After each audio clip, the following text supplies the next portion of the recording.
പ്രതീക്ഷയോടെ നമ്മൾ ദൈവസന്നിധി വന്നിരിക്കുകയാണ്.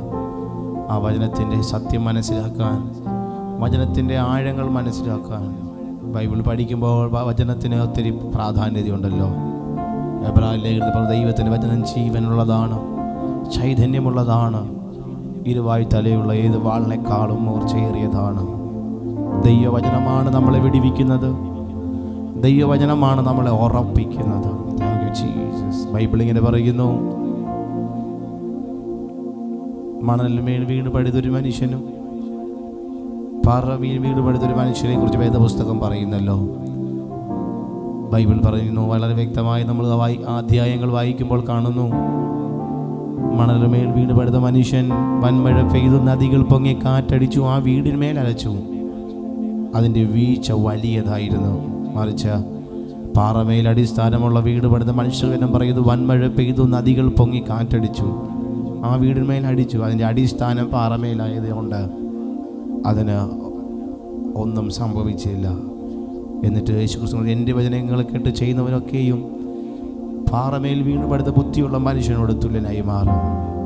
ഇന്ന് രാത്രിയിൽ വളരെ പ്രതീക്ഷയോടെ നമ്മൾ വന്നിരിക്കുന്നത്, നമ്മുടെ ആത്മീയ ജീവിതം ദൈവവചനത്തിൻ്റെ അടിസ്ഥാനത്തിൽ പണിയപ്പെടണം, ദൈവവചനത്തിൻ്റെ ആഴങ്ങൾ മനസ്സിലാക്കണം, ദൈവവചനത്തിൻ്റെ സത്യങ്ങൾ മനസ്സിലാക്കണം എന്നുള്ള ഒറ്റ പ്രതീക്ഷയോടെയാണല്ലോ.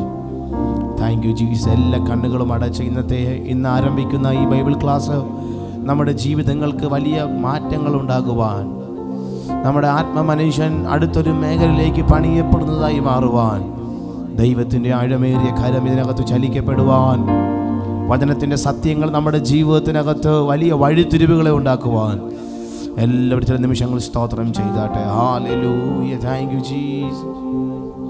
താങ്ക് യു ഹോ.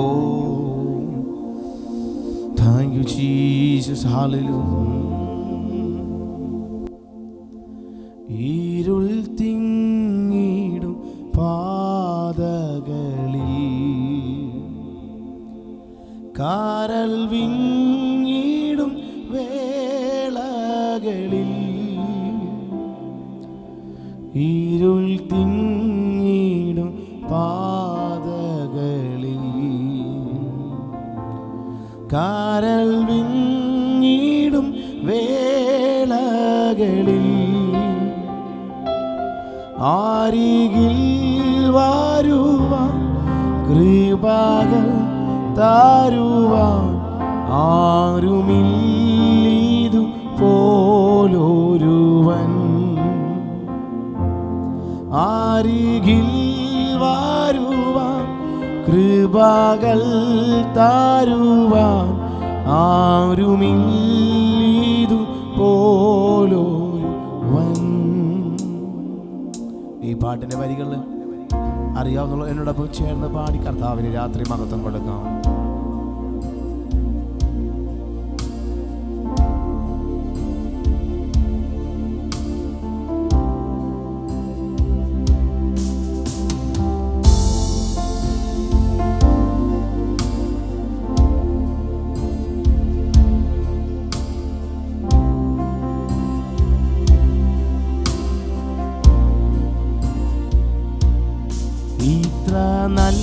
നല്ലവനാ പ്രിയനേ, ഇതരേയിൽ രുചിച്ചറിവാൻ, ഇത്ര നല്ലവനാ പ്രിയനേ, ഇതരേയിൽ രുചിച്ചറിവാനിടയായതിനാ, ഇടയായതിനാം ഒടുവിൽ വരെയും ഇനി എനിക്കെന്നും താൻ മതിയാ, ഇടയായതിനാം ഒടുവിൽ വരെയും ഇനി എനിക്കെന്നും താൻ മതിയാ. Praise the Lord. കർത്താവിൻ്റെ നാമത്തിൽ ഒരു പ്രാവശ്യം കൂടി നിങ്ങൾക്ക് എല്ലാവർക്കും വന്ദനങ്ങൾ അറിയിക്കുന്നു. നമ്മൾ ഇന്ന് ആരംഭിക്കുന്ന ഈ ബൈബിൾ ക്ലാസ് 5 ദിവസം നീണ്ടു നിൽക്കുന്ന ഈ ബൈബിൾ ക്ലാസ്സിൽ വളരെ പ്രധാനമായിട്ടുള്ള ചില കാര്യങ്ങൾ നിങ്ങളുമായി ഞാൻ ഷെയർ ചെയ്യുവാൻ വേണ്ടി കർത്താവിൽ താല്പര്യപ്പെടുകയാണ്.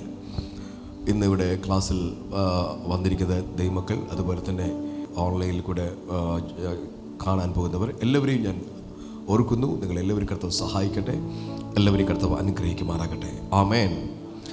സോ നമ്മൾ ഇന്ന് പല വിഷയങ്ങൾ നമ്മൾ ഈ ആഴ്ച ചിന്തിക്കും. പല വിഷയങ്ങൾ ഈ ആഴ്ചകൾ നമ്മൾ ചിന്തിക്കുന്നത് കൊണ്ട് അല്പം കൂടെ ഷാർപ്പായിട്ടായിരിക്കും നമ്മൾ ചിന്തിക്കാൻ പോകുന്നത്. കുറച്ചുകൂടെ ഇന്ന് ഫസ്റ്റ് ഡേ ആയതുകൊണ്ട് നമ്മൾ കുറച്ച് ബേസിക് കാര്യങ്ങൾ അറിഞ്ഞിട്ട് നമ്മൾ മുമ്പോട്ട് പോകാൻ ആഗ്രഹിക്കുന്നു. ബേസിക് കാര്യം അറിയാതെ മുമ്പോട്ട് പോയാൽ നമുക്കൊന്നും പിടികിട്ടത്തില്ല. അതുകൊണ്ട് നിങ്ങളോട് തന്നെ ഞാൻ ചോദ്യങ്ങൾ ചോദിക്കും. നിങ്ങൾ അതിൻ്റെ മറുപടികൾ പറഞ്ഞ് നമുക്ക് മുമ്പോട്ട് പോകാം. ഓക്കെ. ഞാനിന്ന് വലിയ വചനത്തിൻ്റെ വലിയ ആഴങ്ങൾ, വലിയ മർമ്മങ്ങൾ നമ്മൾ ഗ്രഹിക്കുന്നതിനുമായി ഒരു കെട്ടിടം പണിയുവാൻ എപ്പോഴും അതിനൊരു ബേസ്മെൻറ്റ്, ഒരു അടിസ്ഥാനം ആവശ്യമാണ്, അല്ലേ? ആ ബേസ്മെൻറ്റാണ് ആ കെട്ടിടത്തെ നിർത്തുന്നത്. അതുപോലെ നമുക്കിന്ന് പഠിക്കുമ്പോൾ ഒരു ബേസ്മെൻറ്റ് നമ്മൾ ആദ്യം ഇടും. നാളെ മുതൽ അതിൻ്റെ മുകളിൽ നമ്മൾ പണിയും. ശ്രദ്ധിച്ചോളൂ, കർത്താവ് പറഞ്ഞു, എൻ്റെ ഈ വചനങ്ങളെ കേട്ട് ചെയ്യുന്നവൻ ആഴെ കുഴിച്ച് പാറമേൽ അടിസ്ഥാനമിട്ട് വീട് പണിത മനുഷ്യനോട് തുല്യൻ. വൻമഴ ചൊരിഞ്ഞു, നദികൾ പൊങ്ങി, കാറ്റടിച്ചു, ആ വീട്ടിന്മേൽ അലച്ചു. അത് പാറമേൽ അടിസ്ഥാനമുള്ളതാകയാൽ അതെന്ത് ചെയ്തില്ല? വീണില്ല. എന്തിനു പറയുന്നു? മണലിൽ മേൽ പണിതതോ. അതെന്താ? അതിൻ്റെ അടിസ്ഥാനം, അതിൻ്റെ ഉറപ്പിച്ചിരിക്കുന്നത് മണ്ണിന്മേല, മണലിൽ മേല. വൻമഴ പെയ്തു, നദികൾ പൊങ്ങി, കാറ്റടിച്ചു, ആ വീട്ടിൽ അലച്ചു. അത് മണലിൽ മേൽ പണിതതാകിയാൽ അത് വീണുപോയി എന്ന് ബൈബിൾ പറയുകയാണ്. അപ്പം രണ്ട് കെട്ടിടങ്ങളാണ്. ഒന്ന് പാറമേൽ അടിസ്ഥാനമിട്ട് പണിതതും, രണ്ട് മണലിൽ മേൽ പണിതതും. അപ്പോൾ കർത്താവ് ഇത് പറഞ്ഞിട്ട് പറയുക, ഈ രണ്ട് ഉദാഹരണങ്ങൾ, ഉപമകൾ കർത്താവ് പറഞ്ഞിട്ട് പറയുക, എൻ്റെ ഈ വചനങ്ങളെ കേട്ട് ചെയ്യുന്നവൻ. എല്ലാവരും പറഞ്ഞാട്ടെ, എൻ്റെ ഈ വചനങ്ങളെ കേട്ട് ചെയ്യുന്നവൻ ആഴെ കുഴിച്ച് പാറമേൽ അടിസ്ഥാനമിട്ട് വീട് പണിയുന്ന ബുദ്ധിയുള്ള മനുഷ്യനോടത്തിൽ. നിങ്ങൾക്കറിയാമോ, നമ്മൾ ജീവിതത്തിൽ മുമ്പോട്ട് പോകുമ്പോൾ പല ആൾക്കാരും കുറച്ച് ദിവസങ്ങൾ വല്ല ആക്റ്റീവായി ആത്മീകത്തിൽ നിൽക്കുന്നത് കാണാം. കുറച്ച് കഴിയുമ്പോൾ എന്തോ ചില വിഷയങ്ങൾ വന്നവരെ അടിക്കുമ്പോൾ, അലയ്ക്കുമ്പോൾ അവർ വിശ്വാസം വിട്ടെറിഞ്ഞ്, പ്രാർത്ഥന വിട്ടെറിഞ്ഞ്, കൂട്ടായ്മ വിട്ടെറിഞ്ഞ്, ദൈവമായിട്ടുള്ള ബന്ധം വിട്ടെറിഞ്ഞ് പിന്മാറ്റത്തിലേക്ക് പോകുന്നത് കാണാം. ഇതെന്താ കാരണം? എന്താ സംഭവിച്ചവർ ദീർഘവർഷങ്ങൾ കർത്താവിനെ ആരാധിച്ചവരായിരിക്കും, ദീർഘവർഷങ്ങൾ ദൈവമായിട്ട് നടന്നവരായിരിക്കും. പക്ഷേ നമ്മൾ പെട്ടെന്ന് അതിശയിച്ചു, ഈ വ്യക്തിക്ക് എന്ത് പറ്റി? ഈ വ്യക്തി കൃപയിൽ നിന്ന് വീഴാൻ കാരണം എന്താണ്? ഈ വ്യക്തി എന്താ ദൈവത്തെ വിട്ട് മാറിയത്? സഭ വിട്ട് മാറിയെന്നല്ല, ദൈവത്തെ വിട്ട് മാറിയത്. അപ്പോൾ നമുക്ക് ഉത്തരമില്ലാത്ത പല ചോദ്യങ്ങളുണ്ടായിരിക്കും. അപ്പോൾ ഒറ്റ ഉത്തരമേ ഉള്ളൂ, ഒരു വ്യക്തി ദൈവത്തെ വിട്ട് മാറുന്നെങ്കിൽ അവൻ്റെ അടിസ്ഥാനം എവിടെ അല്ലായിരുന്നു? പാറ കാണിക്കുന്ന ആരാ? ക്രിസ്തു. അപ്പോൾ നമ്മുടെ അടിസ്ഥാനം ക്രിസ്തു എന്ന പാറമേൽ ആണെങ്കിൽ നമ്മൾ വീഴത്തില്ല. അതിൻ്റെ വൻമഴ ചൊരിയട്ടെ, കാറ്റടിക്കട്ടെ, വീട്ടിൽ അലയ്ക്കട്ടെ, എന്തൊക്കെ പ്രശ്നം ഉണ്ടാകട്ടെ, നമുക്കറിയാം ഇതൊന്നുമല്ല എൻ്റെ വിഷയം. എൻ്റെ അടിസ്ഥാനം ക്രിസ്തു എന്ന പാറമേൽ ഇട്ടിരിക്കുന്നത് കൊണ്ട് ഞാൻ ഇവിടെ വീണു പോകത്തില്ല. ഞാൻ ക്രിസ്തുവിൽ നിൽക്കും, ഞാൻ ക്രിസ്തുവിൽ വളരും. സ്തോത്രം പറഞ്ഞാൽ ദൈവസന്നിധിയിൽ. അപ്പം അതുകൊണ്ട് അതാണ് നമുക്ക് ഈ വചനത്തിൻ്റെ ആഴങ്ങൾ പഠിക്കണം ഞാൻ പറയുന്നത്. നിങ്ങൾ മറ്റുള്ളവരുടെ സുവിശേഷം പറയണമെങ്കിൽ നിങ്ങൾ ഈ വചനത്തിൻ്റെ കാര്യങ്ങൾ നിങ്ങൾ അറിഞ്ഞിരിക്കണം. നിങ്ങളെക്കുറിച്ച്, നിങ്ങൾ ആയിരിക്കുന്ന ആത്മീക അവസ്ഥകളെക്കുറിച്ച് നിങ്ങൾ തന്നെ, അല്ലെങ്കിൽ നമ്മൾ ആയിരിക്കുന്ന ആത്മീക തലങ്ങളെക്കുറിച്ച് അറിയണം. ആമേൻ. ഞാൻ നിൽക്കുന്ന ആത്മീയ തലങ്ങളെക്കുറിച്ച് എനിക്ക് അറിയില്ലെങ്കിൽ എനിക്ക് ആത്മീകമായ ഒരു വിജയത്തിലേക്ക് പോകാൻ പറ്റില്ല. പലപ്പോഴും യേശുവിൻ്റെ അടുത്ത് പിശാച് പരീക്ഷ കൊണ്ടുവന്നപ്പോൾ യേശു അതിനെ വചനം കൊണ്ടാണ് നേരിട്ടത്. അതുകൊണ്ട് ഒരു വ്യക്തിയുടെ ഉള്ളിൽ, ഹൃദയത്തിൽ ആഴമായി എഴുതപ്പെട്ട കർത്താവിൻ്റെ വചനം ഉണ്ടെങ്കിൽ നിങ്ങൾ തോൽക്കത്തില്ല, നമ്മൾ ജയിക്കും. ഹല്ലേലൂയ. സോ ഇതാണ് നമ്മൾ ഇന്ന് ചിന്തിക്കാൻ പോകുന്നത്. ഇന്ന് ആരംഭ ദിവസമായതുകൊണ്ട് നമ്മൾ ചിന്തിക്കാൻ പോകുന്നത് നമ്മളെല്ലാം രക്ഷിക്കപ്പെട്ടവരാ, അല്ലേ? എത്ര രക്ഷിക്കപ്പെട്ടിട്ടുണ്ട് ഇവിടെ? രക്ഷിക്കപ്പെട്ടവരല്ലേ? അപ്പോൾ ഈ നമ്മുടെ ഈ ക്രിസ്തീയ വിശ്വാസം ആരംഭിക്കുന്നത്, പെന്റക്കോസ്റ്റൽ അല്ലെങ്കിൽ അപ്പോസ്തലിക് ഉപദേശങ്ങൾ ആരംഭിക്കുന്നത് അപ്പോസ്തല പ്രവൃത്തിയിൽ നിന്നാണ്. അപ്പോസ്തല പ്രവൃത്തിയിൽ നിന്നാണ് ഉപദേശങ്ങൾ ആരംഭിക്കുന്നത്. ഉപദേശങ്ങൾ നമുക്ക് 7 അടിസ്ഥാന ഉപദേശമുണ്ട്. എത്രയാ? 7 അടിസ്ഥാന ഉപദേശം ഉണ്ടെന്ന് പറയുന്നു, 8 എണ്ണം ഉണ്ടെന്നും പറയുന്നു. ഞാൻ 8ഉം പറയാം. നിങ്ങളാരും ഇത് ക്ലാസ് ആയതുകൊണ്ട് ഞാൻ എല്ലാം കൂടെ ഞാൻ ചേർത്തെന്ന് പറയാം. അപ്പം അടിസ്ഥാന ഉപദേശം 7 ആണ്. പക്ഷേ ചിലർ അതിനെ ഒന്നുകൂടെ ചേർത്ത് പറയുന്നു. അത് സെപ്പറേഷൻ, വേർപാട്. അത് പറയുന്നില്ലെങ്കിലും മറ്റ് പല സഭക്കാർ പഠിപ്പിക്കുന്നതാണ് 7+1. 7+1 അടിസ്ഥാനമായി 7 ഉപദേശം ഉണ്ടെങ്കിലും +1 കൂടെ അവർ ചേർക്കുന്നു, വേർപാട്. ഒന്ന് പറഞ്ഞിട്ടില്ല. 1 മാനസാന്തരം, 2 സ്നാനം, പരിശുദ്ധാത്മാവ്, അപ്പോസ്തലിക ഉപദേശം, കൂട്ടായ്മ, അപ്പം നുറുക്ക്, പ്രാർത്ഥന. പറഞ്ഞില്ലായിരുന്നോ? 7 പ്രാർത്ഥന +1 എന്താ? വേർപാട്. അപ്പോൾ 7 എണ്ണമാണ്. 7+1 8 എന്ന് അവർ പറയുന്നു. പക്ഷേ അടിസ്ഥാന ഉപദേശം 7 മാത്രമേ ഉള്ളൂ. ഇനി ഞാൻ നിങ്ങളോട് ചോദിക്കുന്നു, എന്താണ് മാനസാന്തരം അല്ലെങ്കിൽ രക്ഷ? What is salvation? രക്ഷ, മാനസാന്തരം എന്നാൽ എന്താണ്? എത്ര മാനസാന്തരപ്പെട്ട് കൈവൃത്തിക്ക് എന്ന് വെച്ചാൽ രക്ഷിക്കപ്പെട്ടവർ കൈവൃത്തിക്ക്. റൈറ്റ്, രക്ഷിക്കപ്പെട്ടാണത് നിങ്ങൾ. അപ്പോൾ നിങ്ങൾ എന്താണ് രക്ഷ? പറഞ്ഞ എന്താണ് രക്ഷ? രക്ഷ ശിക്ഷയിൽ നിന്നുള്ള വിടുതലാണ് രക്ഷ. മാനസാന്തരം അല്ലേ എന്ന് പറഞ്ഞാൽ അബൌട്ട് ടേൺ, ഓടുന്ന റൂട്ടിൽ നിന്ന് തിരിഞ്ഞോടുന്നതിനെയാണ് മാനസാന്തരം എന്ന് പറയുന്നത്. എല്ലാവരും പറഞ്ഞ മാനസാന്തരം. അപ്പോൾ ഈ മാനസാന്തരം റോമലേഖനം 3:23 വായിച്ച്, ദൈവദാസൻ വായിച്ച്. റോമലേഖനം 3:23 വായിച്ച്. നിങ്ങൾ എഴുതിയെടുക്കുന്നവർ ഈ റെഫറൻസ് ഒന്ന് എഴുതിയെടുക്കുക. റോമലേഖനം 3:23 വായിച്ച്. ഒരു വ്യത്യാസവുമില്ല. എല്ലാവരും പാപം ചെയ്ത് ദൈവ തേജസ് ഇല്ലാത്തവരായി തീർന്നു. അവന്റെ കൃപയാൽ. ഓക്കെ, ഒരു വ്യത്യാസവുമില്ല. എല്ലാവരും പാപം ചെയ്ത് ദൈവ തേജസ് ഇല്ലാത്തവരായി. അപ്പം ഈ ലോകത്തിൽ നീതിമാന്മാരുണ്ടായിരുന്നോ? ഇല്ല. എല്ലാവരും എന്ത് ഇരിക്കുക? എല്ലാവരും പറഞ്ഞാൽ പദം പറ, എല്ലാവരും. അപ്പോൾ രക്ഷ ആർക്കാണ് ആവശ്യം? എല്ലാവർക്കും രക്ഷ ആർക്കാണ് ആവശ്യം? അപ്പൊ എല്ലാവരും പാപം ചെയ്ത് ദൈവ തേജസ് നഷ്ടപ്പെട്ടിരിക്കും അല്ലേ? എന്താണ് ദൈവ തേജസ്? ദൈവം ആദാമിനെ ഹവ്വയെ സൃഷ്ടിച്ചപ്പോൾ എങ്ങനെയാണ് സൃഷ്ടിച്ചത്? തേജസ്സിൽ അല്ലേ? അവർക്ക് കർത്താവ് തേജസ്സിന്റെ വസ്ത്രം കൊടുത്തിരുന്നു. എപ്പോഴാണോ ഇവർ പാപം ചെയ്തത് അന്ന് തേജസ്സിന്റെ വസ്ത്രം നഷ്ടപ്പെട്ടു അല്ലേ? മാത്രമല്ല അവർ പാപികളായി, അവർക്ക് തന്നെ പാപികളാണെന്ന് മനസ്സിലായി. അങ്ങനെ ദൈവം വെച്ച ആ നിത്യജീവൻ എന്ന് മാറി മരണത്തിന് അടിമകളായി മാറി അല്ലേ? അപ്പോൾ പറയുക എല്ലാവരും പാപം ചെയ്തു. ആ ഏക മരണത്താൽ ഉണ്ടായ പാപം ഇന്നും ജനിക്കുന്ന, ഇനിയും ജനിക്കാൻ പോകുന്ന സകല ജനങ്ങളിലും ഈ മരണം എന്ത് ചെയ്യുക? വ്യാപരിച്ചുകൊണ്ടേയിരിക്കുകയാണ്. അപ്പോൾ ഈ മരണത്തിൽ നിന്നൊരു, ഈ നിത്യമരണത്തിൽ നിന്നൊരു വിടുതൽ വേണം അല്ലേ? അതിനു വേണ്ടിയാണ് യേശു കർത്താവ് ഈ ലോകത്തിൽ വന്ന് പാപികൾക്ക് വേണ്ടി മരിച്ചത്. റോമലേഖനം 5:12 വായിച്ചേ. റോമലേഖനം 5:12. അതുകൊണ്ട് ഏക മനുഷ്യനാൽ പാപവും പാപത്താൽ മരണവും ലോകത്തിൽ കടന്നു അല്ലേ? ഏക മനുഷ്യനാൽ പാപം. ആരാണ് ഏക മനുഷ്യൻ? ആദാം. അവനാൽ പാപം വന്നല്ലേ? ഒന്നുകൂടെ വായിച്ചേ.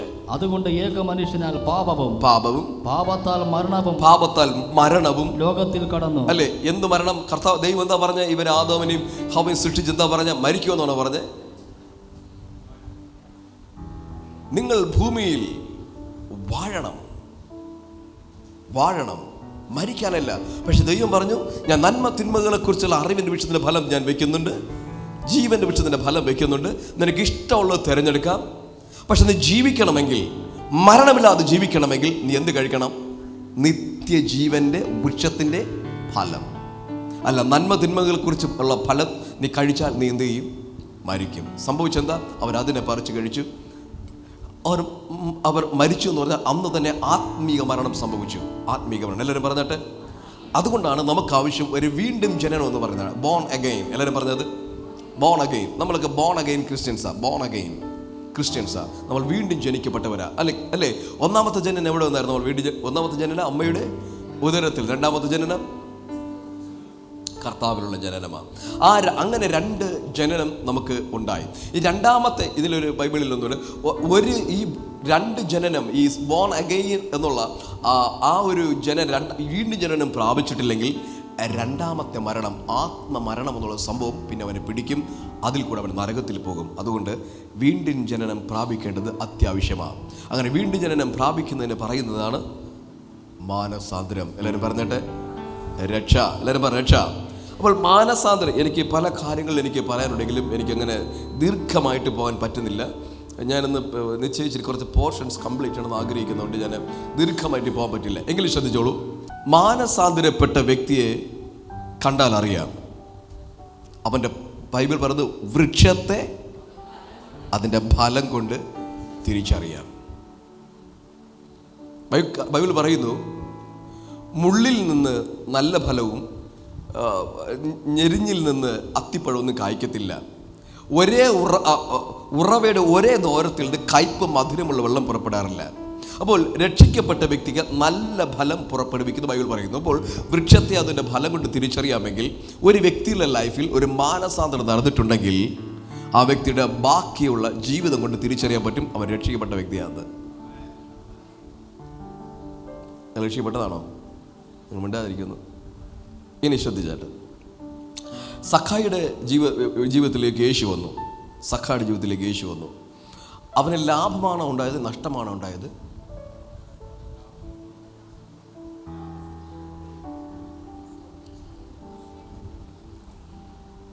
അവൻ അത്തിമരത്തിന് താഴെ ഇറങ്ങിയിട്ട് എന്നാ പറഞ്ഞ, കർത്താവേ, എൻ്റെ വസ്തുവകയിൽ ഞാൻ പാതി ഞാൻ ആർക്ക് കൊടുക്കുന്നു?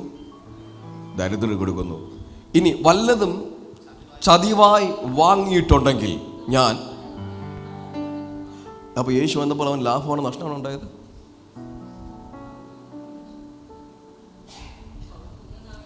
അപ്പം നമ്മൾ പലപ്പോഴും രക്ഷയിലേക്ക് വരുമ്പോൾ എന്താ പലപ്പോഴും പലരും ചിന്തിച്ച് വരുന്നത്? യേശുവിൻ്റെ അടുത്ത് പോയി കടം മാറും, വീട് കിട്ടും, മക്കൾ അങ്ങ് വിദേശത്ത് അയക്കാം. ഇതൊന്നും അല്ല. സത്യത്തിൽ മാനസാന്തരപ്പെട്ട് വരുന്നവന് ചില കാര്യങ്ങൾക്ക് വിടേണ്ടി വരും. ആ വിടുമ്പോൾ മനസ്സിലാകും രക്ഷിക്കപ്പെട്ടിരിക്കുകയെന്ന്.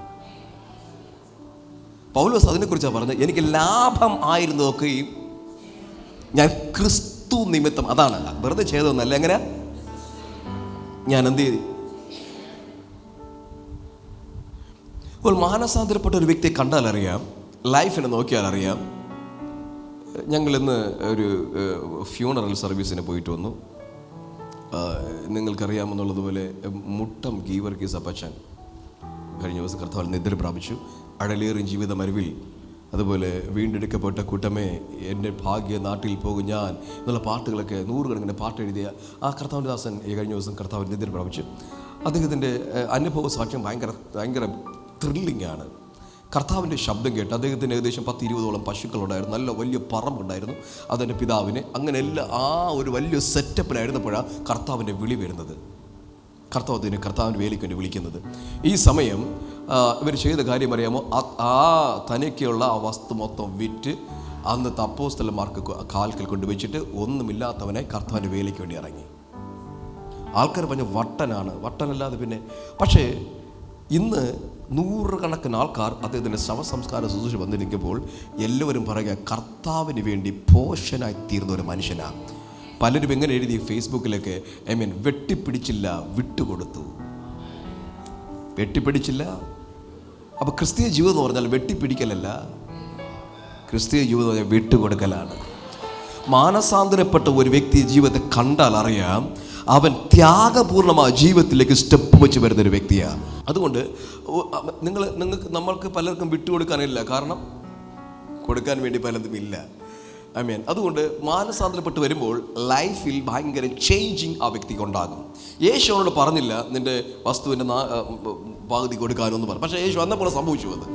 അപ്പോൾ ഇത് വസ്തുവിൻ്റെ വിഷയം മാത്രമല്ല, നമ്മുടെ ലൈഫിൽ വരെ ഭയങ്കര ചേഞ്ചിങ് ഉണ്ടാകും മാനസാന്തരം വന്നാൽ. കരമൊരുത്തൻ ആമീൻ പറഞ്ഞാട്ടെ. ഇനി അതിൻ്റെ കുറേ തിയോളജിക്കൽ ടൈംസിലേക്ക് ഞാൻ പോകുന്നു. ഒരു വ്യക്തി മാനസാന്തരപ്പെടുമ്പോൾ, രക്ഷിക്കപ്പെടുമ്പോൾ എന്തൊക്കെ സംഭവിക്കുന്ന ആ വ്യക്തിക്ക് എന്ന് പറഞ്ഞേ. ഒരു വ്യക്തി രക്ഷിക്കപ്പെടുമ്പോൾ എന്തൊക്കെ സംഭവിക്കുന്നു? ആ വ്യക്തിക്ക് എന്തൊക്കെ മാറ്റം സംഭവിക്കും, എന്തൊക്കെ ആ വ്യക്തി ഉണ്ടാകുന്ന മാറ്റങ്ങൾ എന്താ, ആ വ്യക്തി അല്ലെങ്കിൽ ആ വ്യക്തി എന്തൊക്കെ സംഭവിക്കുന്നത്? ഒരു വ്യക്തി രക്ഷിക്കപ്പെട്ടു, അല്ലെങ്കിൽ നിങ്ങൾ രക്ഷിക്കപ്പെട്ടു എന്ന് പറഞ്ഞപ്പോൾ എന്താ നിങ്ങൾക്കുണ്ടായത്? ചില പറയും ഞാൻ കമ്മലൂരി, ചിലർ പറഞ്ഞ വെള്ള സാരി ധരിച്ചു, ചിലർ പറഞ്ഞ ഞങ്ങൾ മീശയൊക്കെ എടുത്തു. ഇതല്ല മാറ്റം അല്ലേ? നമ്മൾ മീശ എടുക്കുന്നതല്ല മാറ്റം, ആഭരണം കൂടുന്നതല്ല മാറ്റം. ഒരു വ്യക്തി രക്ഷിക്കപ്പെട്ടു എന്ന് പറയുമ്പോൾ പ്രധാനമായി 7 കാര്യങ്ങൾ ആ വ്യക്തിയിൽ നടക്കുക. 7 കാര്യങ്ങൾ. ഏതൊക്കെ? ഒന്ന് ഏതാ? 2, 3. ഞാൻ ആത്മാവിന്റെ ഫലം പറഞ്ഞതല്ല, ചോദിച്ചതല്ല.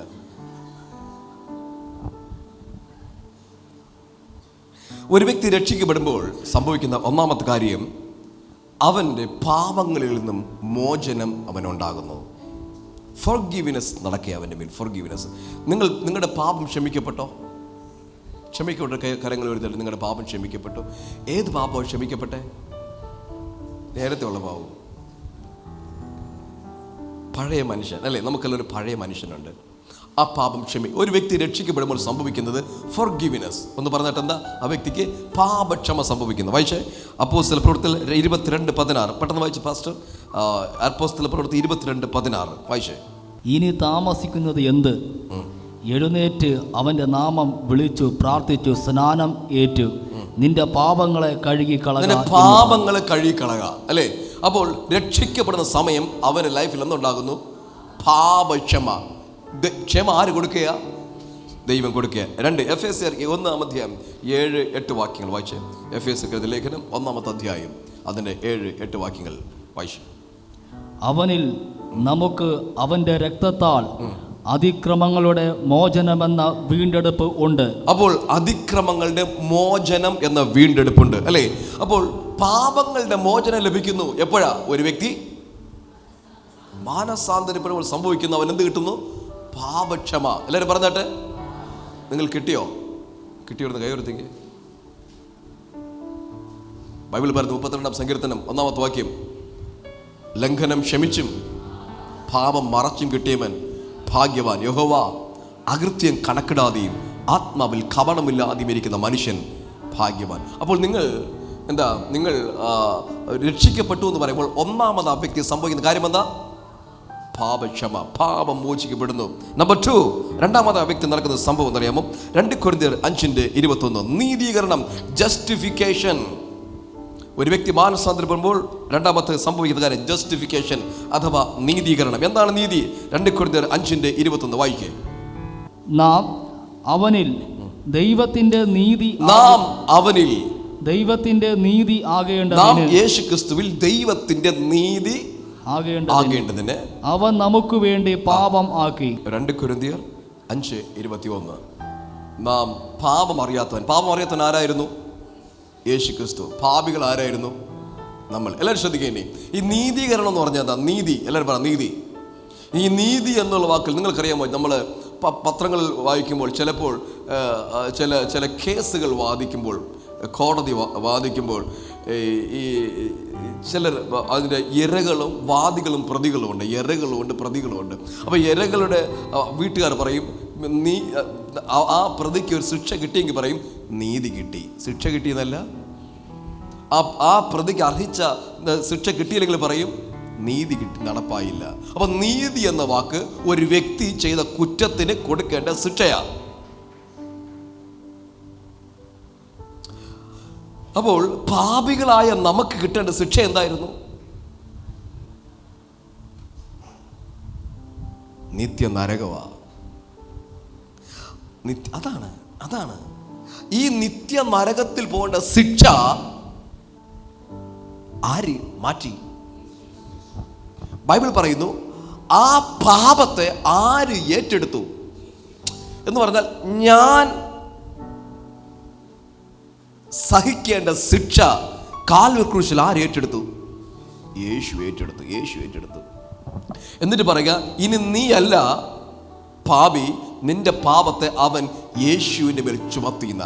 നിങ്ങൾക്കറിയാമല്ലോ, കർത്താവ് യേശു കാൽവരി ക്രൂശിൽ ഇങ്ങനെ കിടന്ന സമയം പിതാവാം ദൈവം മുഖത്തെ മറച്ചൊരു സമയമുണ്ട്. അപ്പോഴാ കാൽവരി ക്രൂശിൽ കിടന്ന് യേശു നിലവിളിച്ചത്, ഏലോഹി ഏലോഹി ലമ്മ ശബക്താനി, എൻ്റെ ദൈവമേ എൻ്റെ ദൈവമേ നീ എന്നെ എപ്പോഴാ കൈവിട്ടെന്നറിയാമോ? ലോകത്തിൻ്റെ പാപം മുഴുവനും പിതാവാം ദൈവം ആരുടെ മേൽ ചുമത്തി? യേശുവിനെ മേൽ ചുമത്തിയപ്പോൾ ആ പാപത്തെ കാണാതെ വണ്ണം ചില മിനിറ്റുകൾ ദൈവം പിതാവ് തൻ്റെ മുഖം മറച്ചപ്പോഴാ പിടിവിട്ടുപോയി. അവൻ നിലവിളിക്കും, നീ എന്നെ കൈവിട്ടതെന്ത്? എന്തിനാ കർത്താവ് കൈവിട്ടെന്നറിയാമോ? നിന്നെ ഈ സമയം കൈവിട്ടെങ്കിലേ എനിക്ക് ലോകത്തെ രക്ഷിക്കാൻ പറ്റുകയുള്ളൂ, അഥവാ നിന്നെയും എന്നെയും കർത്താവ് രക്ഷിക്കാൻ പറ്റുകയുള്ളൂ. ഞാൻ അനുഭവിക്കേണ്ട ശിക്ഷ അവൻ എന്നിൽ നിന്ന് എടുത്തു മാറ്റി ആരുടെ മേലാക്കി? യേശുവിലാക്കിയിട്ട് പറയുന്നു, നീ പൊക്കോ, you are free, you are free now. നീ പൊക്കോ, നീ സ്വതന്ത്രനായിരിക്കുന്നു, ഇനി നിനക്ക് ശിക്ഷയില്ല. എൻ്റെ പ്രിയമുള്ളവരെ, നമുക്ക് ലഭിച്ച രക്ഷ എന്നുള്ളത് നിസ്സാരമല്ല, നിസ്സാരമല്ല. അതൊരിക്കലും വില കുറച്ച് കാണരുത്. ഈ രക്ഷ അതിഭയങ്കരമാണ്. നമ്മൾ ഈ രക്ഷ കിട്ടാൻ വേണ്ടി നമ്മൾ അധികം പണം കൊടുത്തിട്ടൊന്നുമില്ല, രക്തം ഒഴിക്കുക എന്നൊന്നുമില്ല. നമുക്ക് വേണ്ടി രക്തം ഒഴുക്കി ഒരുത്തനുണ്ടായിരുന്നു. ആ രക്തത്താൽ നിങ്ങൾ വിശുദ്ധീകരണവും നീതീകരണവും കൃപയാൽ പ്രാപിച്ചിരിക്കുന്നു. സന്തോഷത്തോടെ കരങ്ങൾ ഉയർത്തി ദൈവത്തെ സ്തുതിച്ചാട്ടെ. അപ്പോൾ നിങ്ങൾ രക്ഷിക്കപ്പെട്ടപ്പോൾ നിങ്ങൾ ഒന്നാമത് എന്തുണ്ടായി? പാപത്തിൽ നിന്ന് മോചനം. രണ്ടാമതുണ്ടായി ജസ്റ്റിഫിക്കേഷൻ, നീതീകരണം. നീതീകരിക്കപ്പെട്ടോ? ഇനി ഒരു കോടതി, ശ്രദ്ധിച്ചേ, കോടതി ഒരു വ്യക്തിയെ കുറ്റവിമുക്തനാക്കി വിട്ടാൽ പിന്നെ ഏതെങ്കിലും പോലീസിന് ആ വ്യക്തിയെ കേസെടുക്കാൻ പറ്റുമോ? ദൈവം നിങ്ങളെ നീതീകരിച്ചെങ്കിൽ ഇനി പിശാചിന് വന്ന് നിങ്ങളെ കുറ്റക്കാരെന്ന് പറയാൻ പറ്റുമോ? ഈ ഒരു അറിവുണ്ടാകണം. ഞാൻ പറഞ്ഞത് മനസ്സിലാകുന്നുണ്ട്? ദൈവം നിങ്ങളെ നീതീകരിച്ച് ഫ്രീ ആക്കിയെങ്കിൽ ഇനി ഒരു പിശാചിനും നിങ്ങളെ കുറ്റക്കാരെന്ന് പറയാൻ പറ്റാത്ത രീതിയിൽ കർത്താവ് നിങ്ങളെ വീണ്ടെടുത്തിരിക്കുകയാണ്. നമുക്ക് വരുന്ന കുഴപ്പമെന്ന് അറിയാമോ? ഈ നീതീകരണം പ്രാപിച്ച് ഞാൻ ദൈവത്തിന് നീതി ആയിട്ടും നമ്മളുടെ ജീവിതത്തിൽ എവിടെയെങ്കിലും ചില കുറവുകൾ വരുമ്പോൾ ഈ പിശാച് അടുത്ത് വരും. എന്നിട്ട് പറയും, നീ നിനക്ക് യോഗ്യതയില്ല, നീ പ്രാർത്ഥിക്കാൻ യോഗ്യതയില്ല, നീ എന്തിനാ ഇങ്ങനെ സ്തോത്രം പറയുന്നത് എന്നുകൊണ്ട് മാനസികം അവൻ്റെ അദൃശ്യ ശബ്ദങ്ങൾ ചെവിയിൽ കേൾപ്പിച്ച് നമ്മൾ ഡൗൺ ആക്കും. നിങ്ങൾ പറയണം, എന്നെ വിശുദ്ധീകരിച്ചത്, എന്നെ നീതീകരിച്ചത് തൻ്റെ പുണ്യ രക്തത്താലാണ്. അതുകൊണ്ട് ഞാൻ നീതീകരിക്കപ്പെടേണ്ടതിന് എൻ്റെ ശിക്ഷ മൊത്തം കർത്താവ് ഏറ്റി മേടിച്ചിരിക്കുന്നത് കൊണ്ട് ഞാൻ ഇനി പാപിയല്ല, ഞാൻ നീതീകരിക്കപ്പെട്ടവനാണ്, ഞാൻ നീതിമാനാണ്. എല്ലാവരും പറ, ഞാൻ നീതിമാനാണ്. നിങ്ങൾ നീതിമാന്മാരാണോ? ഞാൻ ഒരു ചർച്ചിൽ പോയി ചോദിച്ചു, നീതിമാന്മാരെല്ലാം കരം എഴുതി ദൈവത്തെ സ്തുതിക്കട്ടെ. ഒരൊറ്റ കുഞ്ഞുങ്ങൾ കൈ ഉയർത്തിയിട്ടില്ല. ഞാൻ ജസ്റ്റ് ചോദിച്ചു, നീതിമാന്മാരെല്ലാം ഈ സഭയിലെ നീതിമാന്മാരെല്ലാം കരം ഉയർത്തി ദൈവത്തെ സ്തുതിക്കട്ടെ. ഒരൊറ്റ കുഞ്ഞുങ്ങൾ കൈ ഉയർത്തിയില്ല. അവരവസാനം എനിക്കൊരു വചനം പറഞ്ഞു തന്നു, നീതിമാൻ ആരുമില്ല. അവസാനം ഞാൻ വെപ്രാളപ്പെടേണ്ടി വന്നു. കാരണം അപ്പോഴെനിക്ക് മനസ്സിലായി, വചന ഹൃദയത്തിൽ ഇല്ലാത്തതുകൊണ്ടാണ് ഒറ്റ വചനം പിടിച്ചു വച്ചിരിക്കുന്നു. ഈ വചനം പിടിച്ചുകൊണ്ട് എല്ലാ പാപവും ചെയ്തുകൊണ്ടിരിക്കുകയാണ് അവര്. നീതിമാൻ ആരുമില്ല. പാസ്റ്റർ, ആരെങ്കിലും ഒരു വ്യക്തി കാണിച്ചു തരാൻ പറ്റുമോ ലോകത്ത് നീതിമാൻ? ഇവിടെ മനുഷ്യ, അതിൻ്റെ പഴയ മനുഷ്യനെ കുറിച്ചാണ് പറഞ്ഞിരിക്കുന്നത്. നീതിമാൻ ആരുമില്ല. പക്ഷെ ഒരുവൻ ക്രിസ്തുവിലായാൽ അവൻ പുതിയ സൃഷ്ടിയാ. പഴയതെല്ലാം ഇതാ അത്. അപ്പോൾ ഈ പിശാച് ഇന്ന് ഇതാ പറയുന്നത് നിങ്ങളുടെ ചെവിയിലൊന്ന്, നീ നീതിമാനല്ല, നീ വിശുദ്ധീകരിക്കപ്പെട്ടിട്ടില്ല, നിനക്ക് എവിടെ ക്ഷമ കിട്ടിയെന്ന് പറയുന്നത് എന്നൊരു മനസ്സിനെ വല്ലാതെ കലക്കിക്കൊണ്ടേയിരിക്കും. നിങ്ങൾ ഈ വചനത്തിൻ്റെ അറിവുണ്ടെങ്കിൽ മാത്രമേ പിശാചിനെ മാറാൻ പറയാൻ പറ്റുള്ളൂ. എത്രക്ക് മനസ്സിലാവുന്നുണ്ട്? ഈ വചനത്തിന് അറിവുണ്ടെങ്കിൽ മാത്രമേ വിട്ടുപോ സാധാരണ എന്ന് പറയാൻ പറ്റുകയുള്ളൂ. അതാ ബൈബിൾ പറയുന്നത്, അവൻ നിൽക്കുന്നതും വീഴുന്നതും അവൻ്റെ യജമാനത്രേ. മറ്റുള്ളവൻ്റെ ദാസനെ വിധിപ്പാൻ നീയാർ. അവൻ നിൽക്കുന്നതോ അവൻ വീഴുന്നതോ അവൻ്റെ യജമാനത്രേ. എനിക്ക് നിങ്ങൾക്ക് പണ്ടൊരു യജമാനൻ ഉണ്ടായിരുന്നു, സാത്താൻ. അവൻ നമ്മൾ നിയന്ത്രിക്കുന്നവർ പോയിട്ടിരുന്നു. ഇന്ന് നമ്മുടെ യജമാനൻ മാറി. നമ്മുടെ ഇപ്പോഴത്തെ യജമാൻ്റെ പേര് കർത്താവ് യേശു എന്നാ. ആ യജമാനന്റെ ഫ്രണ്ടിൽ ഒരു പക്ഷേ കുറവുണ്ടായി ഞാൻ വീണ് പോയാലും നീതിമാൻ 7 പ്രാവശ്യം വീണാലും അവൻ എഴുന്നേൽക്കുന്നുള്ള വചനത്താൽ എനിക്ക് കുറവുണ്ടെങ്കിൽ എന്നെ വീണ്ടും ശുദ്ധീകരിച്ച് വീണ്ടും നീതീകരിച്ച് നിർത്തുവാൻ എൻ്റെ ദൈവത്തിന് കഴിയും എന്ന് നിങ്ങൾ ഉറപ്പായി നിങ്ങൾ വിശ്വസിക്കുക. നിങ്ങൾ ഒരിക്കലും പിശാചിന്റെ പിടിയിൽ പെട്ടുപോകരുത്. എല്ലാവരും പറ, ഞാൻ നീതീകരിക്കപ്പെട്ടവൻ. ഉറക്കെ പറ, ഞാൻ നീതീകരിക്കപ്പെട്ട വ്യക്തിയാണ്. ഇനി ഞാൻ ചോദിച്ചോട്ടെ, ഈ സഭയിൽ നീതീകരിക്കപ്പെട്ടവരെല്ലാം കരം ഉയർത്തി ദൈവത്തെ സ്തുതിച്ചാട്ടെ. വാവ്, ദാറ്റ് ഈസ് ഈ ഒരു റെവലേഷനിൽ നിങ്ങൾ വരണം. അതല്ലെങ്കിൽ എപ്പോഴും പറയും, ഓ കുറവുണ്ട്, പ്രശ്നമുണ്ട്, എന്നും പ്രശ്നം, എന്നും കുറവ്, ഒന്നും ആത്മാവില്ല. ഇതൊരു പിശാച് വാദിച്ചു കൊടുക്കും. ജയിക്കണം. നീ പറ, എൻ്റെ കുറവ് മൊത്തം ആര് ഏറ്റെടുത്തു? പറ. മറ്റേ വചനം പറഞ്ഞുകൊണ്ടിരിക്കുകയാണ്, നീതിമാൻ ആരുമില്ല. അതൊന്നും പറഞ്ഞിട്ടിരിക്കുകയാണ്. നീ പറ, നീതിമാൻ കർത്താവ്. നിങ്ങൾ നീതിമാന്മാർ ക്രിസ്തുവിൽ ദൈവം നിങ്ങളെ നീതിമാന്മാരാക്കി നിങ്ങൾ വിശ്വസിച്ചില്ലെങ്കിൽ പിശാച് അഡ്വാൻറ്റേജ് ഏറ്റെടുത്തോണ്ടിരിക്കും. കർത്താവ് ഒന്നുമില്ലാതാക്കും. ഹല്ലേലൂയ. ഹല്ലേലൂയ. മനസ്സിലാവുന്നുണ്ടോ? സോ നിങ്ങൾ ബോൾഡായിട്ട് പറയുക, ഞാൻ നീതീകരിക്കപ്പെട്ടവൻ. പറഞ്ഞേ. അപ്പോൾ ഒരു വ്യക്തി രക്ഷിക്കപ്പെടുമ്പോൾ രണ്ടാമത് സംഭവിക്കുന്നത്, മൂന്നാമതായി ഒരു വ്യക്തി രക്ഷിക്കപ്പെടുമ്പോൾ അവന് സംഭവിക്കുന്നത് റെക്കൺസിലിയേഷൻ. നിരപ്പ്. അവൻ പിതാവാം ദൈവവുമായി നിരപ്പ് പ്രാപിക്കുന്നു. നിരപ്പ്. എന്താണ് നിരപ്പ്? റെക്കൺസിലിയേഷൻ. എന്താ നിരപ്പ്? അല്ല, നിരപ്പെന്ന് പറഞ്ഞാൽ അതല്ല. കർത്താവുമായി നമ്മൾ ഇന്ന് പാപം കൊണ്ടും രണ്ട് ദിക്കിലാണ്. ദൈവം ഒരു ദിക്കില്, നമ്മൾ വേറെ ദിക്കില്. ഇതിന് ആരിൽ കൂടെ നിരപ്പ് വന്നത്? പറ, ആരിൽ കൂടെ നിരപ്പ് വന്നേ? എനിക്ക് കുറച്ച് പിക്ചർ ഇടണമെന്നുണ്ടായിരുന്നു, എനിക്കിന്ന് സമയമില്ലാത്തതുകൊണ്ടാണ്. നോക്കി, ഇതൊരു മല, 2 മല എങ്ങനെ ഇരിക്കുക. ഇതിൽ കൂടെ ഒരു കുരിശിങ്ങനെ ഇട്ടാൽ ഇവിടെ നിൽക്കുന്ന വ്യക്തിക്ക് ഇങ്ങോട്ട് വരാൻ പറ്റും. പിതാവാം ദൈവത്തിൻ്റെ അടുക്കിലേക്ക് എൻ്റെ സ്വന്തം നീതി കൊണ്ട് വരാൻ പറ്റത്തേ ഇല്ലായിരുന്നു. പക്ഷെ പിതാവാം ദൈവത്തോട് എന്നെ നിരപ്പ് പ്രാപിച്ച്, ഏത് നിരപ്പ്? പണ്ട് നഷ്ടപ്പെട്ട ആ തേജസ്, പണ്ട് നഷ്ടപ്പെട്ട നിത്യജീവനിലേക്ക് മടങ്ങി വന്ന് അതിനെ അവകാശമാക്കുവാൻ എനിക്ക് ഒരു കർത്താവിൻ്റെ ക്രൂശീകരണത്തിൻ്റെ മരണം ആവശ്യമായിരുന്നു. ആ കർത്താവ് യേശു കാൽവരിയിൽ കുരിശിൽ മരിച്ചു. അതിൻ്റെ വിശ്വാസത്തിൽ ഏറ്റെടുത്തപ്പോൾ എനിക്ക് നിരപ്പ് കിട്ടി. അതുകൊണ്ട് അതാണ് പറയുന്നത്, നിങ്ങൾ ഇനി അന്യരും പരദേശികളും അല്ല, നിങ്ങൾ ക്രിസ്തുവിൻ്റെ ഭവനക്കാരത്രയെന്ന. അപ്പോൾ നിരപ്പ് പ്രാപിച്ചു. പണ്ട് ഈ 2 പേര് പിണങ്ങിയിരുന്നാൽ നിരപ്പ് പ്രാപിക്കത്തില്ലേ? 2 പേരും പണ്ടൊക്കെ മിണ്ടാതിരിക്കുമ്പോൾ നമുക്ക് കുറച്ച് കഴിയുമ്പോൾ സംസാരിച്ചോ എന്തോ ക്ഷമിക്കണം, നിരപ്പാകുന്നത് പോലെ 2 ധ്രുവത്തിൽ സാത്താൻ നമ്മളെ ആക്കി. ദൈവത്തോട് അടുക്കാൻ പറ്റാത്ത ദൈവം അതിപരിശുദ്ധനാ, അത് നീതിമാനാ, അവനോട് അടുക്കാൻ പറ്റാത്തില്ലേ പാപം നമ്മളെ അകറ്റി. പക്ഷേ ക്രിസ്തുവിൽ കൂടെ പിതാവാം ദൈവത്തോട് നമുക്ക് അടുക്കുവാൻ ഒരു അവസരം ഒരുക്കി. ഇന്ന് നിങ്ങൾ അന്യരും പരദേശികളുമല്ല, അവൻ്റെ മക്കളാണ്. കരങ്ങൾ ഉയർത്തി കർത്താവിൻ്റെ സ്തോത്രം പറയാൻ പറ്റുമ്പോൾ നിങ്ങൾ ആരാകുന്ന കർത്താവിൻ്റെ മക്കളാണ്. ഇനി നിങ്ങൾ അന്യരെന്ന് പറഞ്ഞിരിക്കരുത്. അപ്പോൾ കർത്താവ് നിങ്ങൾ രക്ഷിക്കപ്പെട്ടവർ എന്താ സംഭവിച്ചിരിക്കുന്നത്? നിരപ്പ് പ്രാപിച്ചു. പറഞ്ഞിട്ടല്ല പ്രപഞ്ചം എന്ത് പ്രാപിച്ചിരിക്കുന്നു? ആരോട് നിരപ്പ് പ്രാപിച്ചു?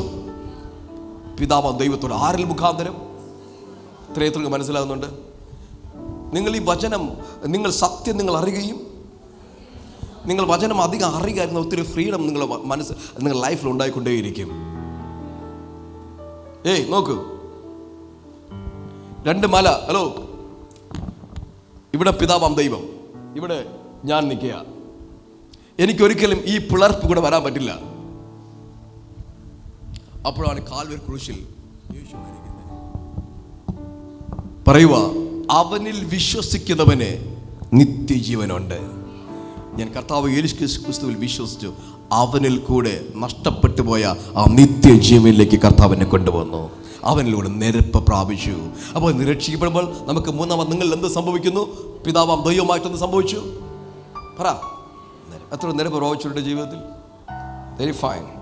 നാലാമതായി ആ വ്യക്തിക്ക് എന്താ സംഭവിക്കുന്നത് അറിയാമോ? റിഡംഷൻ, വീണ്ടെടുപ്പ്. വായിച്ചോട്ടെ, ഗലാത്യർ 1:3 വായിച്ചേ. ഗലാത്യർ 1:3.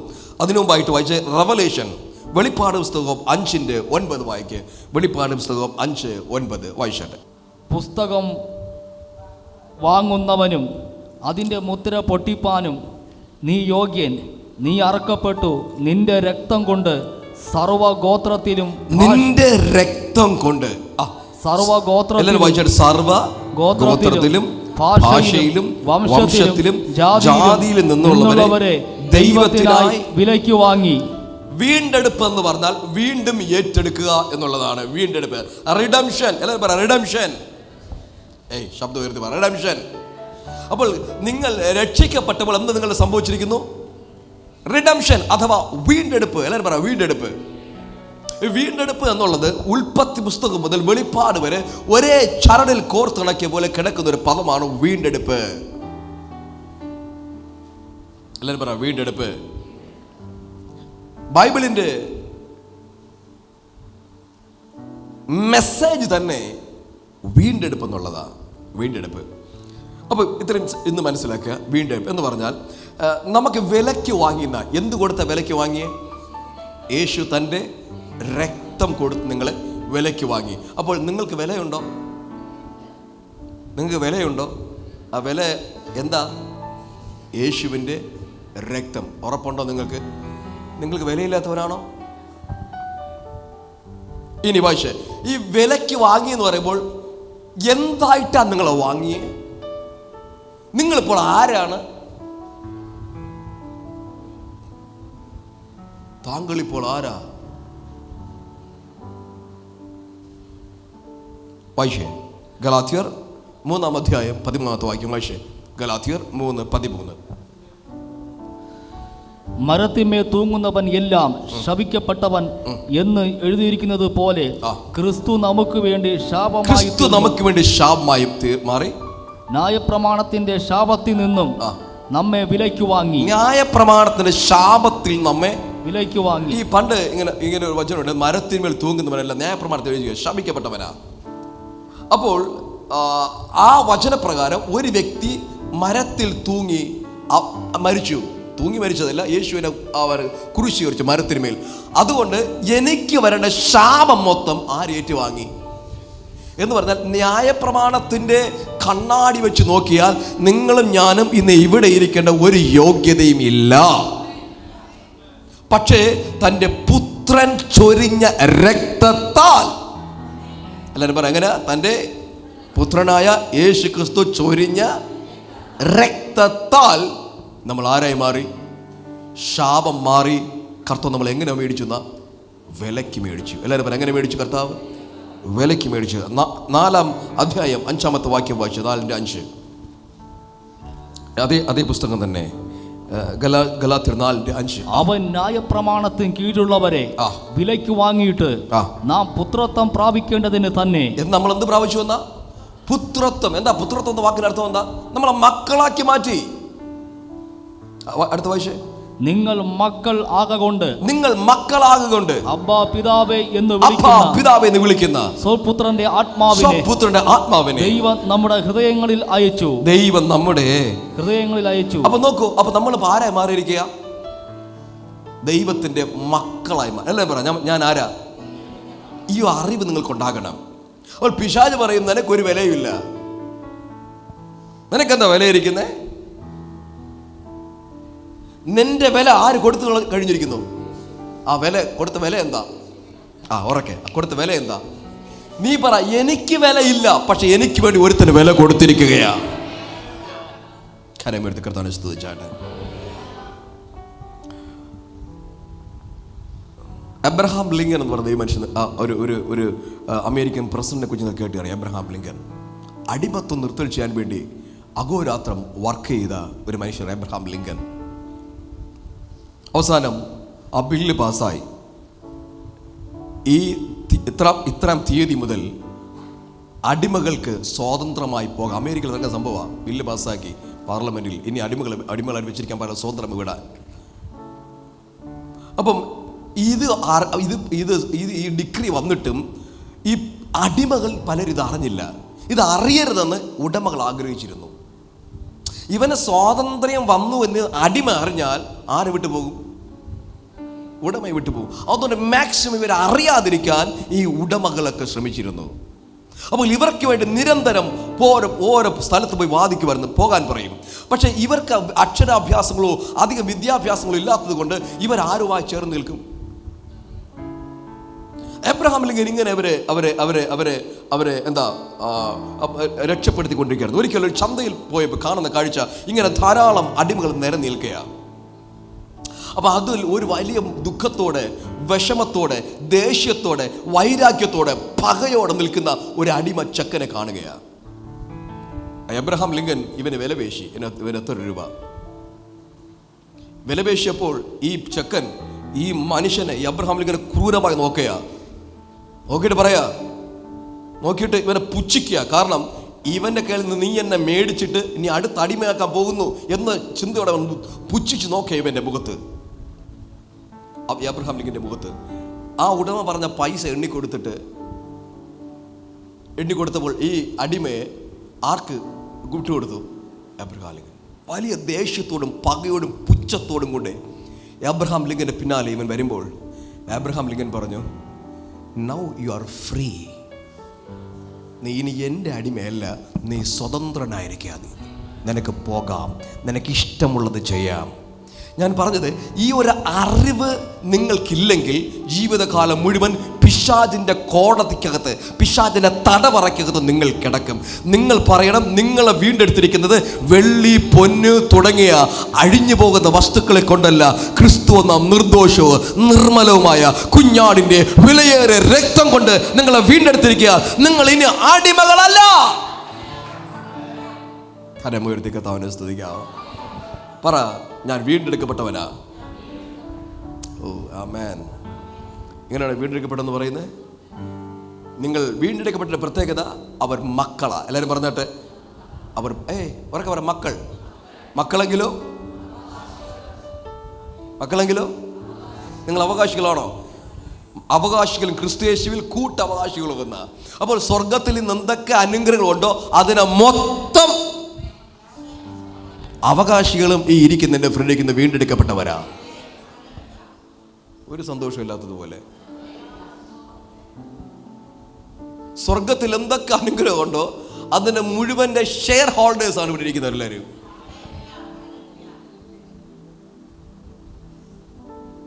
എന്നിട്ട് സന്തോഷമല്ല, ഇവിടെ ഒരു ഷെയറും ഇല്ലല്ലോ എന്നാണ് ചിലർ ചിന്തിക്കുന്നത്.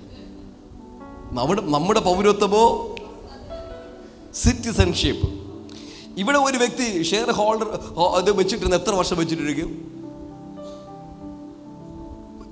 ബൈബിൾ പറഞ്ഞ പോലെ 70 ഏറെയായാൽ പിന്നെ അടുത്ത ആൾ കൊടുത്തിട്ട് പോകണം. പക്ഷെ സ്വർഗത്തിൽ നിനക്ക് അളവൊന്നും വീണാൽ അത് 70 80 വർഷമല്ല, നിത്യകാലമായി അത് നിനക്ക് തന്നെയാണ്. അതുകൊണ്ട് വീണ്ടെടുപ്പിന്റെ വില നിങ്ങൾ ആരും മറന്നു പോകരുത്. അതിൻ്റെ വില കുറച്ച് കാണരുത്. എല്ലാവരും പറ, വീണ്ടെടുപ്പ്. മക്കളെങ്കിലും നിങ്ങൾ ആരാ? അതിനർത്ഥം എന്താ? മക്കളല്ലെങ്കിൽ നിങ്ങൾ ആരല്ല. അപ്പോൾ നിങ്ങളെ വീണ്ടെടുപ്പിന്റെ വില എന്താ? നിങ്ങളുടെ വീണ്ടെടുപ്പിന്റെ വില എന്താ? യേശു ക്രിസ്തുവിൻ്റെ രക്തം. അപ്പോൾ എല്ലാവരും പറയാൻ, ഞാൻ വീണ്ടെടുക്കപ്പെട്ടു. ഒരു വ്യക്തി രക്ഷിക്കപ്പെട്ടു എന്ന് പറയുമ്പോൾ 4 കാര്യം സംഭവിച്ചു. എന്തൊക്കെ? ഒന്നെന്താ? പാപമോചനം ലഭിച്ചു. 2 നീതീകരണം പ്രാപിച്ചു. 3 നിരപ്പ് പ്രാപിച്ചു, പിതാവും ദൈവത്തോടുള്ള നിരപ്പുണ്ടായി. 4 എന്താ? വീണ്ടും. 5 സാങ്ക്ടിഫിക്കേഷൻ അഥവാ വിശുദ്ധീകരണം. സാങ്ക്ടിഫിക്കേഷൻ അഥവാ വിശുദ്ധീകരണം.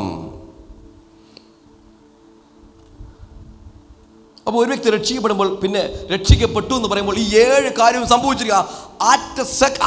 സെക്കൻഡകത്ത് തന്നെ ഇത്രയും സംഭവിച്ചിരിക്കും. നിങ്ങൾ മിണ്ടുന്നില്ല.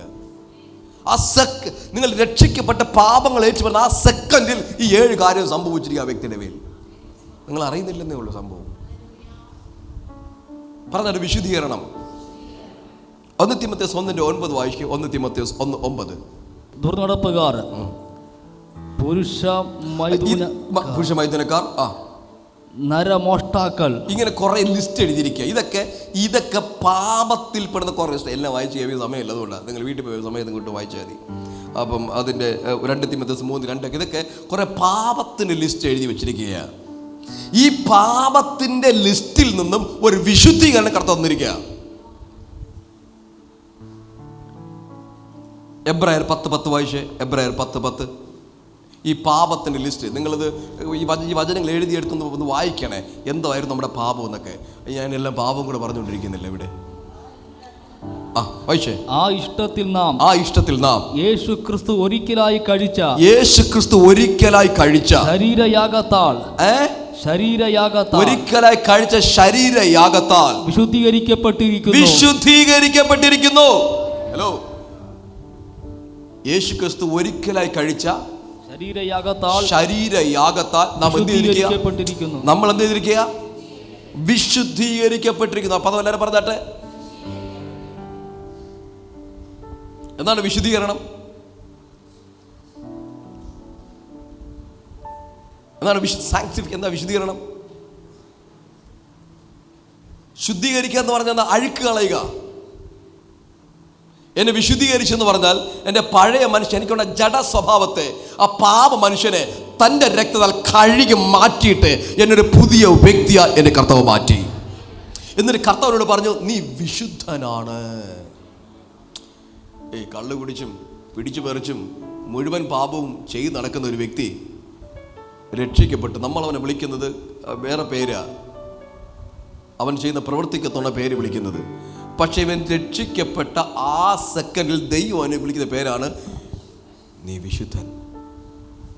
എത്ര പേർ വിശുദ്ധന്മാരും വിശുദ്ധകളും സഭയിലുണ്ട്? കൈ ഉയർത്തിക്ക്. കിടക്കുന്നില്ല.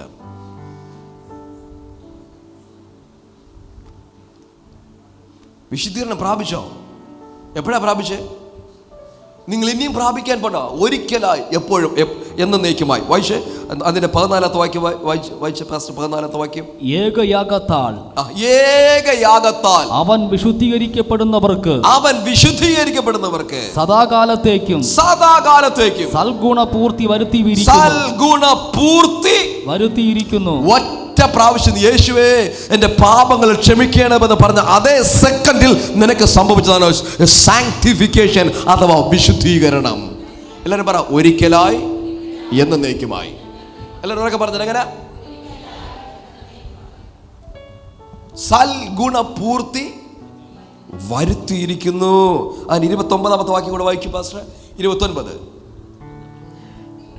ദൈവപുത്രനെ ചവിട്ടി കളയുകയും തന്നെ വിശുദ്ധീകരിച്ച നിയമരക്തം. ഒറ്റ പദം, തന്നെ വിശുദ്ധീകരിച്ച നിയമരക്തം. അപ്പോൾ നിങ്ങളെ വിശുദ്ധീകരിച്ച എന്താ? യേശു ക്രിസ്തുവിന്റെ നിയമരക്തം. എല്ലാവരും പറയാം, നിയമരക്തം. ഇത്രയും മതിയോ നിങ്ങൾക്ക് വചനങ്ങൾ? അതൊന്നുകൂടെ വായിക്കണം. 13-12 വായിക്കുക. അതായത് എബ്രായർ 13-12 കൂടെ വായിച്ചേ. എബ്രായർ 13-12. അങ്ങനെ യേശുവും സ്വന്തം രക്തത്താൽ ജനത്തെ വിശുദ്ധീകരിക്കേണ്ടതിന് നഗരവാതിലിന് പുറത്തു വെച്ച് കഷ്ടം അനുഭവിച്ചു. ഒരിക്കൽ കർത്താവ് ജനത്തെ വിശുദ്ധീകരിക്കേണ്ടതിന് വേണ്ടി.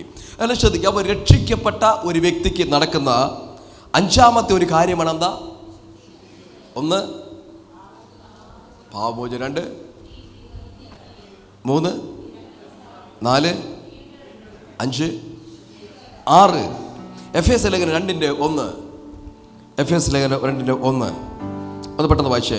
പുതു മനുഷ്യനായി കർത്താവ് മാറ്റുന്നു. പുതു മനുഷ്യൻ. അതിക്രമങ്ങളാലും പാപങ്ങളാലും മരിച്ചവരായിരുന്ന നിങ്ങളെയും അവൻ ഉയർപ്പിച്ചു. അവയിൽ നിങ്ങൾ മുമ്പേ ഈ ലോകത്തിന്റെ കാലാഗതിയെയും ആകാശത്തിലെ അധികാരത്തിനും അനുസരണ. നിങ്ങളെ അതിക്രമങ്ങളാലും പാപങ്ങളാലും മരിച്ചവരാണ് നിങ്ങളെ കർത്താവ് എന്ത് ചെയ്യുന്ന? ഉയർപ്പിച്ചു. 5ാമത്തെ വാക്യം കൂടെ വായിച്ചേ. അതിക്രമങ്ങളാൽ മരിച്ചവരായിരുന്ന നമ്മെ ക്രിസ്തുവിനോട് കൂടെ ജീവിപ്പിക്കുകയും കൃപയാലത്രേ നിങ്ങൾ രക്ഷിക്കപ്പെട്ടിരിക്കുന്നു. അതിക്രമങ്ങളാൽ മരിച്ചവരായിരുന്ന നിങ്ങളെയും ഒന്നുകൂടെ 5 അതിക്രമങ്ങളാൽ മരിച്ചവരായിരുന്ന നമ്മെ ക്രിസ്തുവിനോട് കൂടെ ജീവിപ്പിക്കുകയും. അതിനർത്ഥം മനസ്സിലായോ? മരിച്ചുപോയ നിങ്ങളെ എന്ത് ചെയ്യുന്ന? മരിച്ചുപോയ നമ്മെ ജീവിപ്പിച്ചു എന്ന് പറഞ്ഞാൽ പഴയ മനുഷ്യൻ മരിച്ചു, ഒരു പുതിയ മനുഷ്യൻ പുറത്തു വന്നു. നീ രക്ഷിക്കപ്പെടുമ്പോൾ സംഭവിക്കുന്നത് ഒരു മരണവും ഒരു ജീവനും. എല്ലാവരും പറഞ്ഞാട്ടെ, രക്ഷിക്കപ്പെടുമ്പോൾ സംഭവിക്കുന്നത് എന്താ? ആര് മരിച്ചു? ആര് ജീവിച്ചു? നിങ്ങൾ പഴയതാണോ പുതിയതാണോ? ഒരുവൻ ക്രിസ്തുവിലായാൽ. സോദരൻ പറഞ്ഞ സന്തോഷമുണ്ടോ? ഈ വചനങ്ങൾ നിങ്ങൾക്ക് പ്രയോജനപ്പെടുന്നുണ്ടോ? ഏഴാമത്തെ കാര്യം അഡോപ്ഷൻ. ദത്തെടുക്കൽ. അപ്പോൾ നമ്മൾ രക്ഷിക്കപ്പെട്ട ആ സമയം നടന്ന മറ്റൊരു കാര്യമാണ് അഡോപ്ഷൻ. എല്ലാവരും പറയാം അഡോപ്ഷൻ. എന്താ അഡോപ്ഷൻ എന്ന് പറഞ്ഞാൽ? ദത്തെടുക്കൽ. എന്താണ് ദത്തെടുക്കൽ? ഏതാ? 6 പുതു മനുഷ്യൻ, 7 അഡോപ്ഷൻ, ദത്തെടുക്കൽ. ശരിയല്ലേ? എന്താണ് ദത്തെടുക്കൽ? ദത്തെടുക്കുക എന്ന് പറഞ്ഞാൽ എന്താ നിങ്ങൾക്ക് അറിയാമെന്നുള്ളത്? ഇവിടുത്തെ ഇന്ത്യയിലെ ഒരു കുഞ്ഞിനെ ദത്തെടുക്കണമെങ്കിൽ വിദേശി ഒരു വ്യക്തി വന്ന് എങ്ങനെ ദത്തെടുക്കുന്നത്? വന്ന് പൊക്കിക്കൊണ്ട് പോവുകയാണ് ചെയ്യുന്നത്. ആ വ്യക്തിയുടെ സ്വത്ത് മൊത്തം ആരുടെ പേരിൽ എഴുതി വയ്ക്കണം? ഈ ഗവൺമെൻറ്റിന് കൊടുക്കുന്ന റിപ്പോർട്ടുകൾ കറക്റ്റ് ഉത്തരം പറയണം. ഈ കുഞ്ഞിനെ സ്വന്തമായി നോക്കിക്കൊള്ളാമെന്നും തൻ്റെ തൻ്റെ സ്വത്തുക്കൾക്ക് മുഴുവൻ ഈ വ്യക്തി കുഞ്ഞ് ആക്കുമെന്നും വ്യക്തമായി എഴുതി കൊടുത്താലേ ദത്തെടുക്കാൻ ഗവൺമെൻറ് അനുവാദം കൊടുത്തിട്ടുള്ളൂ. നിങ്ങൾ എന്ത് ചിന്തിക്കുന്നു നിങ്ങളുടെ ദത്തെടുപ്പിനെ കുറിച്ച്? നിങ്ങളെ ദത്തെടുത്തത് ആരാ? അംബാനിയാണോ? നിങ്ങളെ ദത്തെടുത്തത് ആരാ? നിങ്ങൾക്ക് അതിനൊക്കെ ആഴം മനസ്സിലാകുന്നുണ്ടോ? ഞാൻ സ്വന്തം മോനല്ലെന്ന്, സ്വന്തമായതിലേക്ക് അവൻ വന്നു. ആരിലേക്കാ? അവരെ തള്ളിക്കളഞ്ഞു. അപ്പോൾ ഒരു അഡോപ്ഷൻ ആവശ്യമായിരുന്നു. ആ അഡോപ്ഷനിൽ പെട്ടതാ നിങ്ങൾ ഞാനൊക്കെ.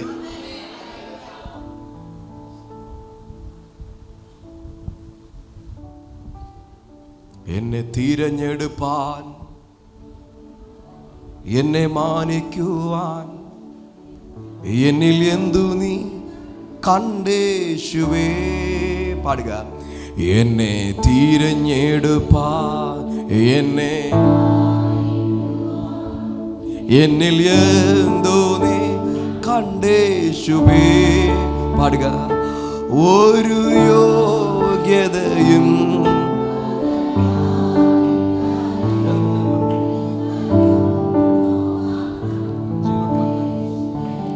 ഒരു യോഗ്യതയും പറയാൻ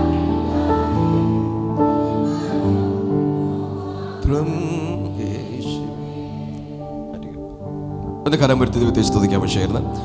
അഡോപ്ഷൻ. എല്ലാവരും പറ അഡോപ്ഷൻ. നിങ്ങൾ ബൈബിളിൽ പല ഭാഗങ്ങൾ അഡോപ്ഷൻ വായിച്ചിട്ടുണ്ട്. ഒന്നാമത്തെ വാക്യം വായിച്ച എഫേസ്യർ 1:5. പെട്ടെന്ന് എഫേസ്യർ 1:5. അവനിൽ തിരഞ്ഞെടുക്കുകയും തിരുഹിതത്തിന്റെ പ്രസാദപ്രകാരം യേശുക്രിസ്തു മുഖാന്തരം നമ്മെ ദത്തെടുക്കേണ്ടതിന് അവൻ പ്രിയനായവനിൽ നമുക്ക് സൗജന്യമായി നമ്മളെ കർത്താവ് എന്ത് ചെയ്തിരിക്കുന്ന? ദത്തെടുത്തു. എന്തെടുത്തിരിക്കുന്ന? ഒരു വാക്യോട് വായിക്കാം. റോമലേഖനം 8:16. റോമലേഖനം 8:16 കൂടെ വായിച്ചേ. നാം ദൈവത്തിന്റെ മക്കൾ എന്ന് ആത്മാവ് താനും നമ്മുടെ ആത്മാവോടുകൂടെ, നാം ദൈവത്തിന്റെ മക്കളെന്ന് ആത്മാവ് താനും നമ്മുടെ ആത്മാവോട് കൂടെ സാക്ഷ്യം പറയുന്നു. എന്നെ നോക്കിക്കേ. സത്യത്തിൽ നമ്മൾ മക്കളാണോ? നമുക്കുള്ള പേരെങ്ങനെയാ? ഞാൻ നേരത്തെ പറഞ്ഞു, അന്യരും. ഒരു ഭാഷ അപ്പോസ്തലൻ പൗലോസ് ഉപയോഗിക്കുന്നുണ്ട്. കാട്ടൊരുവായിരുന്ന നിന്നെ. അപ്പൊ നിന്റെ അവസ്ഥ എന്തായിരുന്നു? ഫലം പറിച്ചു തിന്നാൻ പറ്റാത്ത നിന്നെ നല്ല നാട്ടൊലിയോട് ചേർത്ത് ഒട്ടിച്ചു വന്ന അഡോപ്ഷൻ. കർത്താവ് പറയുക. ഒന്നുകൂടെ വായിച്ചേ. അത് എല്ലാവരും വായിക്കാം. 8:16 എല്ലാവരും വായിക്കാം. നാം ദൈവത്തിന്റെ, എല്ലാവരും വായിച്ചോട്ടെ.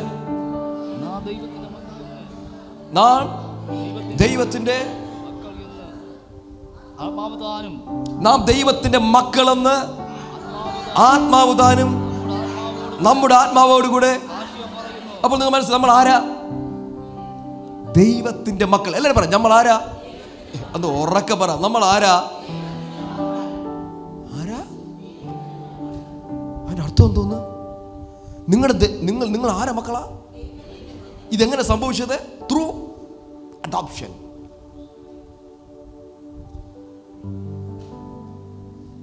അല്ല പറ ദത്തെടുക്കൽ.